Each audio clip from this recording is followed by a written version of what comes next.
बात कड़वी है मगर सच है।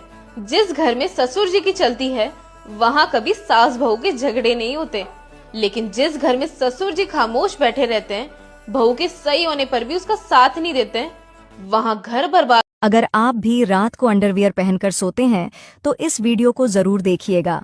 लेकिन दोस्तों, आप वीडियो तो देख लेते हैं लेकिन लाइक और चैनल को सब्सक्राइब नहीं करते, तो पहले लाइक और सब्सक्राइब जरूर कर दीजिए।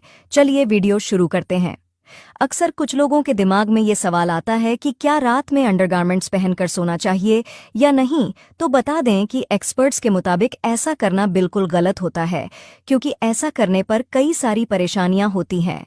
दरअसल हमारी बॉडी के हर पार्ट्स की तरह ही हमारे प्राइवेट पार्ट्स को भी सांस लेने की ज़रूरत होती है, और अगर आप रात में टाइट अंडरगारमेंट्स पहनकर सोते हैं, ये अंग खुलकर सांस नहीं ले पाते हैं, जिसकी वजह से सेहत को कई तरह के नुकसान होते हैं।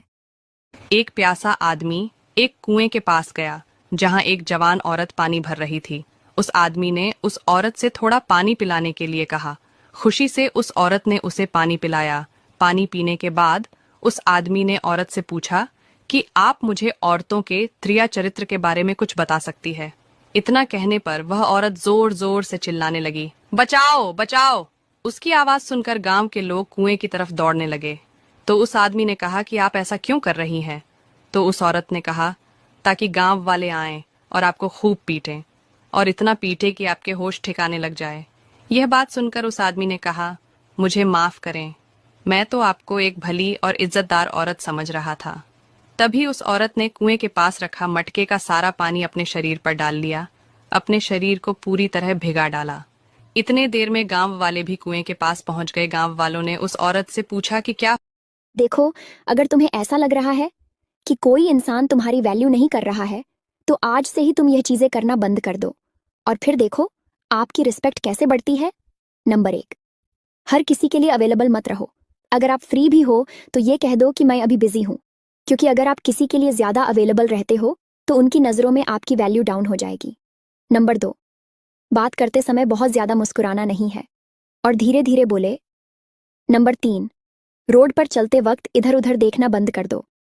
इससे लोगों को कॉन्फिडेंट फील होता है, इसलिए नजरों को हमेशा सामने रखो और कॉन्फिडेंट के साथ में चलो।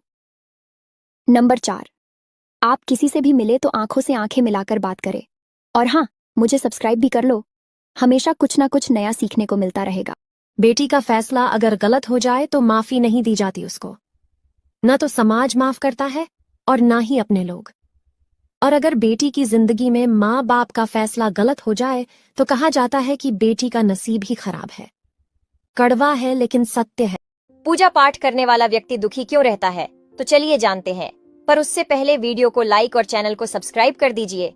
इसका सीधा सा उत्तर ये है कि ज्यादा पूजा पाठ करने वाला व्यक्ति भक्ति के स्वरूप को नहीं समझने के कारण पूजा पाठ तो करता है, लेकिन वह अनजाने में स्काम पूजा ही करता है, जिसका फल उसे सुख दुख के रूप में ही मिलता है, और वह उन कर्मों को नहीं करता जिनसे दुखों को दूर किया जा सके। इसलिए ज्यादा पूजा पाठ करने वाला व्यक्ति अपने दुखों का कारण स्वयं होता है। हे भगवान, उसकी रातों रात किस्मत पलट जाए। जो कमेंट में हर हर महादेव लिख दे। इंसान का अपना क्या है? कुछ नहीं है। हम हमेशा अपनी जिंदगी में ये अपना है, ये पराया है, ये मेरा है, ये तेरा है, पूरी उम्र निकाल देते हैं। लेकिन असलियत ये है कि इंसान का अपना कुछ नहीं है। जैसे इंसान को जन्म दिया दूसरे ने, नाम रखा तो दूसरे ने, शिक्षा दी तो दूसरे ने, रोजगार दिया तो दूसरे ने, यहाँ तक कि पहला और आखिरी सामान भी दूसरे ही देते हैं। मरने के बाद पूरी प्रॉपर्टी बट जाती है, वो भी दूसरों के अंदर। इंसान अपने साथ कुछ नहीं लेकर जाता। फिर इंसान इतना घमंड क्यों करता है ना? घर में पैसा ही पैसा होगा, बस ये 7 आदतें सुधार लो। नंबर 1, हमेशा ध्यान रहे, सोने से पहले कभी पैसों को नहीं गिनना चाहिए। नंबर 2, अपने पर्स में पैसों से अधिक खर्चे की पर्ची और बिल के पेपर न रखे। नंबर 3, बाजार से आते वक्त घर पर कभी खाली हाथ लौटकर नहीं आना चाहिए। नंबर 4, खाना खाने के बाद झूठे हाथों को अपने सर, कपड़ों और पर्स में कभी ना लगाए। नंबर 5, यदि आपको कोई सिक्का मिले तो उसे तुरंत खर्च नहीं करना चाहिए। नंबर 6, भगवान से मिले प्रसाद को खुद ही खाए, इधर उधर न फेंके और न ही दूसरे को दे। नंबर 7, जितना हो सके उतना गरीब और भूखे प्यासे लोगों की मदद करें। इससे घर में बरकत हो। पति पत्नी के बीच झगड़ा होता हो तो क्या करें?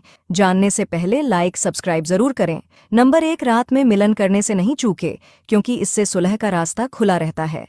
नंबर 2, भूलकर भी बातचीत बंद न करें, वरना सुलह के सारे रास्ते बंद हो जाते हैं। नंबर 3, क्रोध में घर छोड़ने की धमकी कभी न दें। नंबर 4, घर वालों को झगड़े के बारे में कभी न बताएं। नंबर 5, चाहे जितना बड़ा झगड़ा हो, खाना हमेशा एक साथ